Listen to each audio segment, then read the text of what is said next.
Ano to? Anong buto to? Anak ng limukon. Guys, anak ng limukon. May pugad dito sa sa taas ng sanga ng mangga. Nangunguha sana ako ng mangga. Nakita ko may pugad dito. Ang cute ng mga anak ng limukon to, guys. Yan, Hindi ko kamali, limukon o olol. Yan sa probinsya, ganito yung pugad. So, ito yung puno na inakit natin, guys, So, ang daming bunga niya, Kaya, kumuha tayo ng mangga, So, unang narinig natin yung uni ng, yung ibon, So, nalipitan natin kung saan banda yung tumutunog na uni ng ibon, So, napansin natin may pugad dito, Yun, mga guys, tingnan nyo kung yan, anong ibon yan.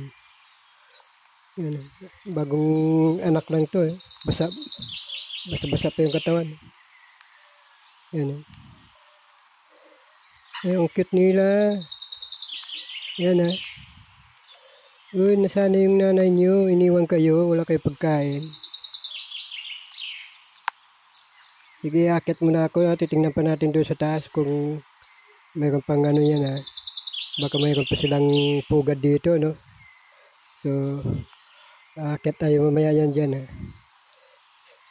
So, nakikitaan ako dito sa mga, yung mga anak ng limukon to, Yan, Kasi yung balahibo niya sa leeg, yung, yung tawag nito. Yung iba-ibang kulay. Yan, Ano tawag sa inyo yung guys? Yun. Comment nyo yung guys kung anong ibon to na yan. Yan. Ang cute nila.